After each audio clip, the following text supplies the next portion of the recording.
क्या आप ये मान सकते हैं कि हमारे देश के सीमा की सुरक्षा एक आत्मा करती है?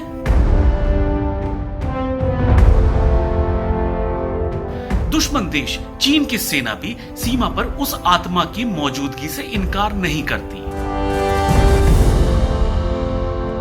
भारतीय सेना ने जिस देशभक्त सैनिक की मौत के बाद भी उसे सैलरी, प्रमोशन, छुट्टी और फिर रिटायरमेंट दी, ऐसे देशभक्त सैनिक की कहानी भला कौन नहीं जानना चाहेगा।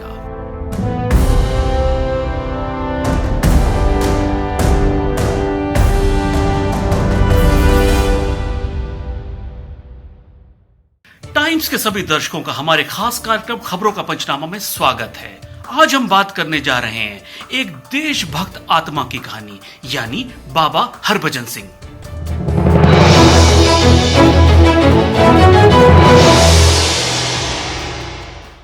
भारत आस्था और विश्वास से भरा हुआ एक ऐसा देश है जिसकी मिट्टी में जन्म लेते हैं ऐसे देशभक्त जो वक्त आने पर इसके लिए अपनी जान भी कुर्बान करने से पीछे नहीं हटते। और कुछ महावीर ऐसे भी हैं जिनकी देशभक्ति के आगे मौत भी घुटने टेक देती है।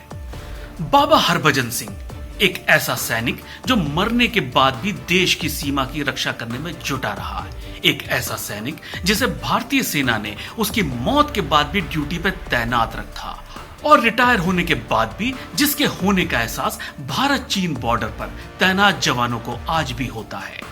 भारत चीन के बीच होने वाली हर फ्लैग मीटिंग में उनके लिए एक कुर्सी लगाई जाती है।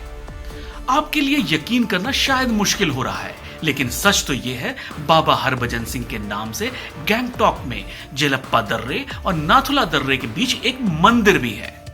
1966 में सेना में भर्ती हुए हरभजन सिंह पंजाब रेजिमेंट की 23वीं बटालियन के जवान थे।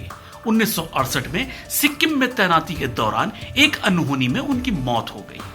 सेना उनकी तलाश करती रही, लेकिन 2 दिन बाद उन्होंने खुद अपने साथी को सपने में आकर अपने शव की जगह बताई और अगली सुबह ठीक उसी जगह पर हरभजन सिंह का शव मिला, जिसके बाद उनका अंतिम संस्कार किया गया।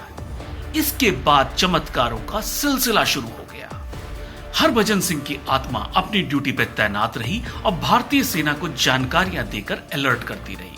सरहद पर अगर किसी सैनिक से चूक हुई तो उसे हरभजन सिंह के गुस्से का शिकार भी होना पड़ा। इसके बाद सेना ने उनके बंकर को एक मंदिर का रूप दे दिया।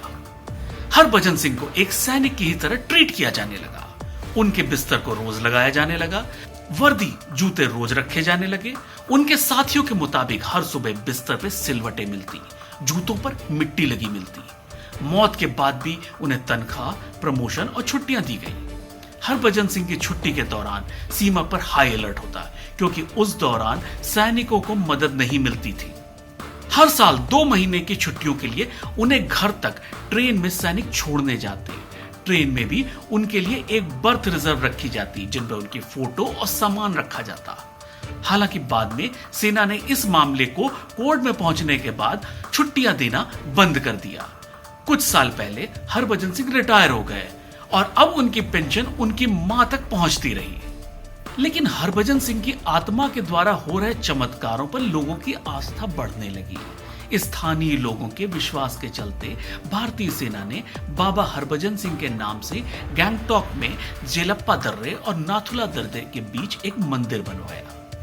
13,000 फीट की ऊंचाई पर बने इस मंदिर में वहां तैनात होने वाला हर सैनिक एक बार जरूर जाता है। आस्था के चलते स्थानीय निवासी भी मंदिर में पहुंचते हैं। लोगों का मानना है कि बाबा हरभजन सिंह के मंदिर से लोगों की बीमारियां ठीक हो जाती हैं। लोग मंदिर में पानी की बोतल चढ़ाते हैं, फिर 3 दिन के बाद उसे वापस ले जाते हैं। इस पानी को बीमार व्यक्ति को 21 दिन तक लगातार थोड़ा थोड़ा पिलाया जाता है, जिसके बाद उसकी बीमारी और परेशानी दूर हो जाती है। चीनी सैनिकों ने भी कई बार मीटिंग में एक सफेद घुड़सवार को अपनी सीमा में दाखिल होने की शिकायत करी और बाद में उस घुड़सवार को बाबा हरभजन सिंह के रूप में पहचाना भी जाने लगा। यह थी एक देशभक्त सैनिक की आत्मा की कहानी, जो अपने देश की सरहदों की रक्षा मौत के बाद भी कर रही है। इस बात पर विश्वास किसी को आसानी से नहीं होता, क्योंकि जो दिखता नहीं उसे माने कैसे। आप और हम एक सैनिक की आत्मा की इस कहानी को माने या ना माने, लेकिन सिक्किम की राजधानी गैंगटॉक में बना बाबा हरभजन सिंह का यह मंदिर एक सच है और इसे हजारों सैनिक और वहां के लोग मानते हैं और पूजते हैं। तो आज के लिए सिर्फ इतना ही। इंतजार करिए खबरों के पंचनामा के अगले एपिसोड का, क्योंकि यहां हम रखते हैं हर खबर पे पैनी नजर। नमस्कार।